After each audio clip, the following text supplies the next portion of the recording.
boy Dude in the building, man, sponsoring in with some merch, man. So got a little merch, you know, down at the bottom. At the end, you're welcome to with that. Also sponsoring in with Only Beats, man. Like I said before, welcoming CHEEKO FUE to the rap deep.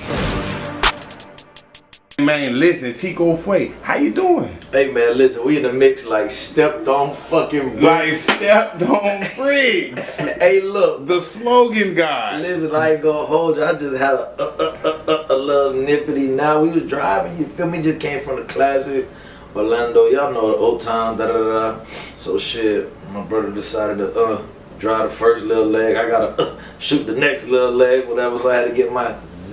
And you already know what time it is, man, like a bumblebee, bitch. Okay, man, listen, you don't know, but it is a tradition in the rap den to pull up with me. You got rap den cuts up there. You drink a little pee? Man, let's do it. We're going to do it, so if you look behind you right there on the 6 o'clock shot tank, you got to look, bow. You see that? Right there. All you got to do is put your cup back down there, bro. Hit that blue knob, bro, and sit with me, bro. We're going to get it in. Let's do it. You should have grabbed the double cup. You already know how we do it. Oh, we got syrup coming out. Yeah, man, we got hit the blue knob and let's get it in. Been a little cold and dark. Been a little cold and dark. Listen, man, now that we in for the win, dog, we finna get it in, man, with that boy CHEEKO FUE, man. For the people that don't know, man, tell the people where you originally from, my boy. I'm from the crib. I'm from Dade County. I'm from the 3, you feel me? I ain't talking about the 3, I ain't talking about the 6, I'm talking about the bottom, the dirty VP Victory Park, North Miami Beach to be exact. 33162 shit, you feel me? 16701 Northeast 21st Avenue shit. Fulford shit, you feel me? Allen Park shit. Sun Devil shit. Stop fucking playing, whoa. That's real, that's real. Boy, that boy, bro, you the slogan guy. You ever heard that? Boy, you be getting these slogans from? Hey, I ain't gonna hold you. You need to put that up, the slogan guy. Hey, that boy.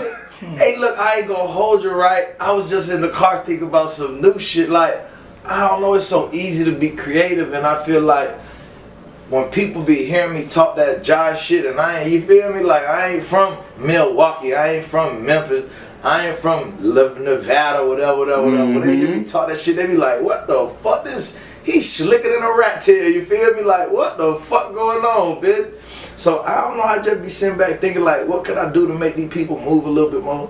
What can I say to make these people juke and jive a little more? Shit like that, like, when they hear me drop that shit, they start smiling. It's like they feel a little energy inside their own self, like, God damn, this bit kooky with the wordplay, right? Okay. It's real. Now, so, where did the name CHEEKO FUE come from? Is that like the nationality? Something to do with nationality? Or what is Nah, I ain't gonna lie. So growing up, they always called me Chico, like the older heads, because I was always around like the island folks, you feel me? So for them, it was like Chico. But when I first started rapping, my name was Nastasity. Okay. And when I went to prison, I came home, I'm just like, man, I just need to revamp anyway. Let's just go back to Chico. And then, like, you know, all my people from all these different islands, and I'm Puerto Rican, and then I got all these Haitian people that fuck with me like that. And I'm like, well, what could I add to that? So like Master P, Puff Daddy, Biggie Smalls, Tupac, like everybody who left a stamp, they like, it's really a 2 name, first and last name, regardless if it's a letter, a syllable, whatever, right? So for me, it was like, okay, Chico. And I'm like, alright, well, I'm Puerto Rican, I fuck with the Zoes. Fue, come, Fue, go. Let's cut that bitch in half and it's Fue. So that's how it happened like that, like CHEEKO FUE, you feel me? But how old you was then? You know, I'm gonna tell you something. The fact of the matter is, I ain't never told anybody my age in my life. Okay, no, not now. I know. You heard what Unc said on that interview? Ask somebody how old they is. You know what I'm saying? You must try to embarrass me. But listen, I'm old enough to fuck your mama and rich enough to fuck your bitch. I'm out of this bitch, huh? You finish this shit, I'm gone. I never sized a nigga like that. Hey, look, I never sized a nigga like that. Hey, look, I'm gonna tell you some real shit, right? I just meant when you decided to come up with the name. Man, when I before I left prison, whoa. That's real. That's real. That's when you decided to stop selling dope and start selling whole brother. Damn, that boy. Is that when? Yeah. Why you said that? I hit him. So I look, hit him. Then. so look. So check this out, right? So this how the shit is, right? I know people for a lifetime, right? Right. They don't know my real name. They don't know my age. They Ain't don't know supposed shit. to. But look, they could come to my house and kick shit with my old girl. You feel me? That's the type of relationship I build with people. I don't ask, don't tell. You feel me? Like I don't want to get too much in people's shit because I don't want them to get in my shit. You feel me? Right. If it just so happened to happen like that, it happened like that, right? Mm-hmm. But other than that, bitch, I'm gonna look like this till I'm dead. So who give a fuck if I was 5, 10, 15, 20? Like, I've been a grown man since a baby. That. And what? I ain't a baby now. I'm still a grown man. So shit, we walking on these toes. We walking hard. You feel me? Man, listen, man, Cheeko Fue, man, for the people, dog, cause I've been following you for a little minute too, bro. And that boy white dude put me on you, bro. Matter of fact, bro.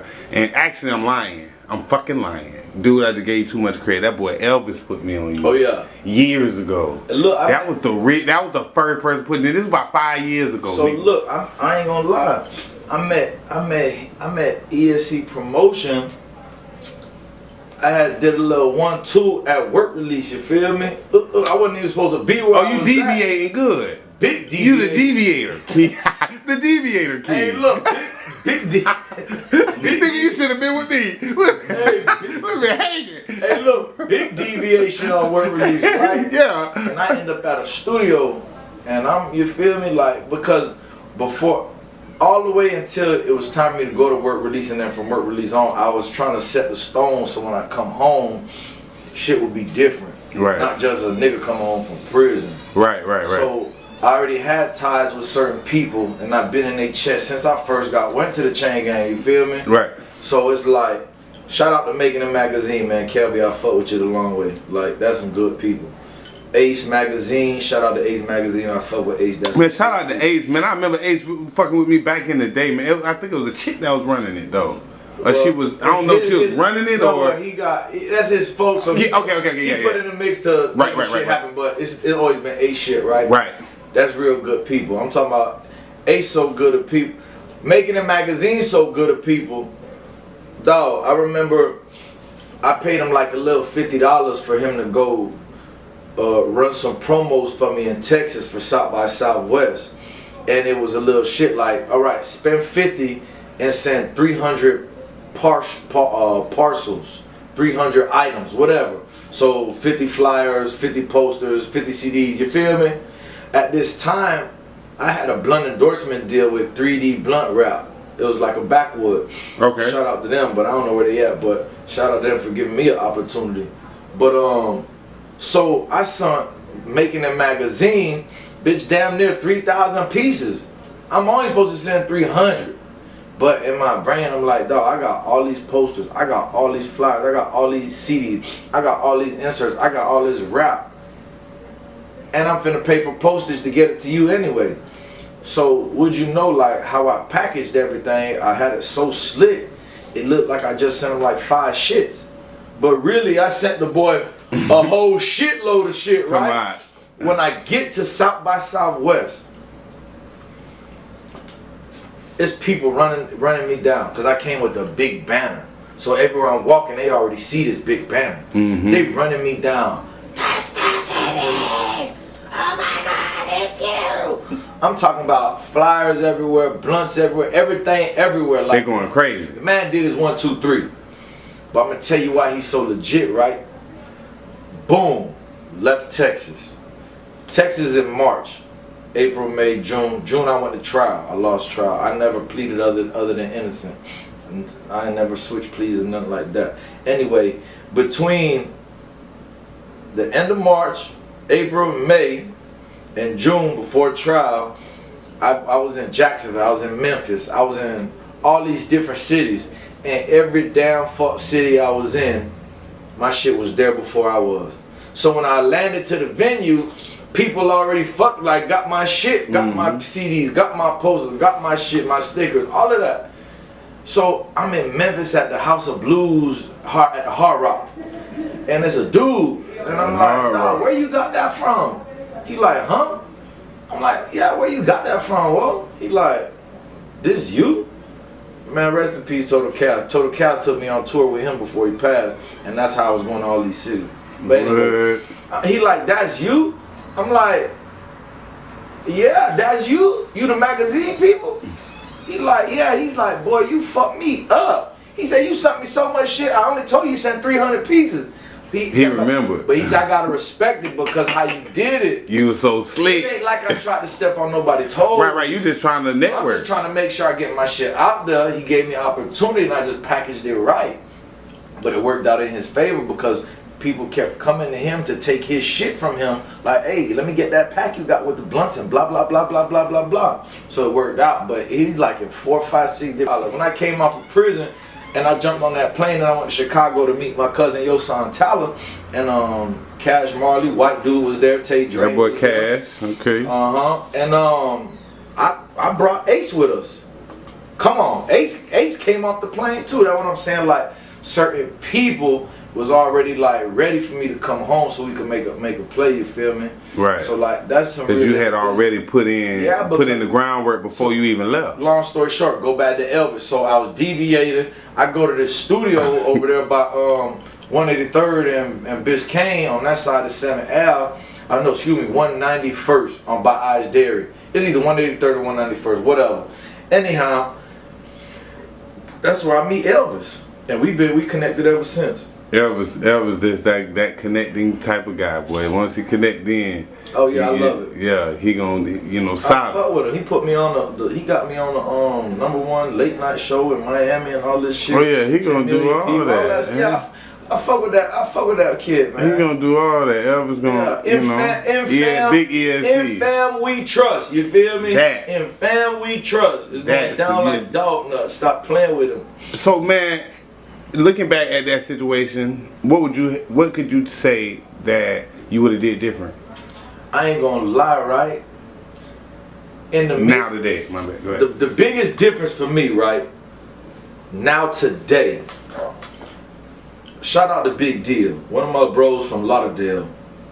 I ain't talked to him in years, but one of my bros from Lauderdale, he rapped too and shit.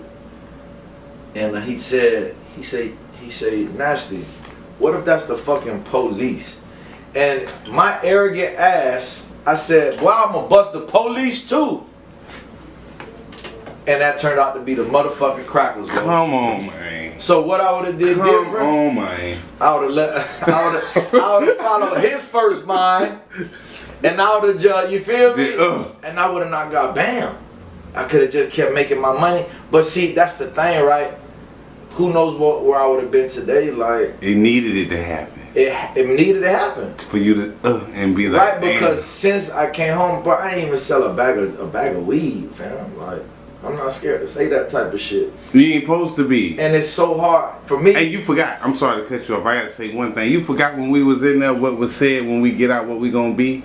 Niggas used to say, well, I'm gonna be green, cause all the green niggas free.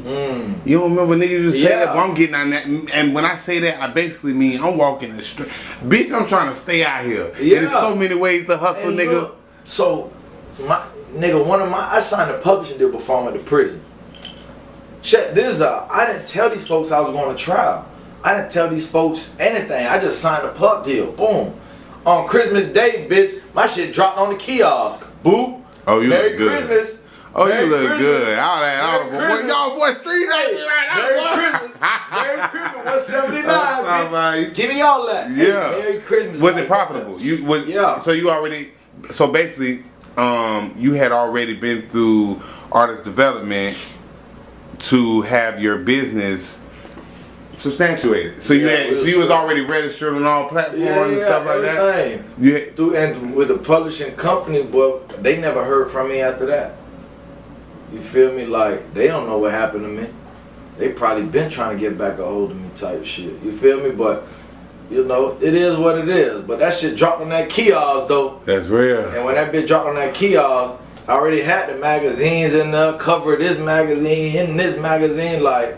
Them boys were living through you in that. Yeah, they had to be. Because at first they like, man, what is he talking about? Right. And when that shit started coming through, oh shit, food crazy. But not only that too, you know, so much people in the chain gang, well, niggas already know you from here, know you from there. You go to. If you was somebody doing something out there in them streets, you already know. So for me, it was like, just more of a solidified situation. Like, yeah, okay, buddy doing this thing. He been doing this thing. He ain't on no fuck shit. He out here. So let me ask you a question, brother. Since you've been doing music, what can you say have been one of your most biggest and memorable accomplishments? I got my biggest one. My biggest one to this day. Wait, let me stop you again. Before you answer that, Hold up. Hey. what are you exactly? Because I mean, you, bro, looking on your page, bro, you're not just a rapper, you're not just an entertainer, you're not just a content creator. You, nigga, how can I even put a name on the stuff that you give? Because I'm a workaholic. A workaholic. I'm a workaholic, bro. Like. And then let's go back to the biggest and memorable. Yeah, I'm a workaholic. Like, I always find ways to outwork the competition, even though I feel like everybody got their own lane, and that's not really the competition. But I do so much shit. I think about something before I do it in a way where I make people put themselves up to speed. Like, damn, if I'd have just sat back and thought about this real quick, I could have did the same shit he just did. Next time you see them, now they up to speed. They doing. And then in my head, I'm like, I know this motherfucker got it for me, cause get what? He wasn't doing it before that. He couldn't have it nowhere else. So let me switch up real quick and do something else. But my biggest accomplishment till this day, like for real, is being able to do something that allows people to find happiness. And when they see me grinding and I'm smiling, cause I don't never let a bitch see me on my dick. Like, no matter what is going on, a bitch will think everything's straight. Got to. It have to, because people gonna gain their strength from you, and they gonna get their weakness from you too. And like, we might look at LeBron James like, dawg, this nigga so raw, I gotta be raw. But like, imagine somebody that they can't touch, and that's somebody like me where they can actually shake my hand, call me on the phone, and they see me living like, damn near like LeBron. Correct. For them, it's like being able to. It's perception. The perception alone makes the dream bigger than life. But it's so real for me because I've birthed doctors, lawyers, chefs, camera people. I birthed people from my olive branches, like, because I've always been this persistent motherfucking person, consistent. Even selling crack, whatever, but I never imposed that on them. So by me not doing that, but then being able to see how I walk, talk, grind, and never stop, and they pick that trait up. Like, I'm getting it from him. Right. And I don't have to sell dope doing it. Right. Because I never told people to sell dope. Right. They just knew what I was doing, you feel me? Mm-hmm. And how I got down. That don't mean I gotta make you get on like me.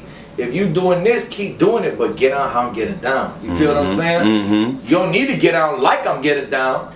Just keep getting down how I'm getting down. Right. Don't stop. Keep going. Right. Be consistent. It's a lesson in it. Yeah. Like.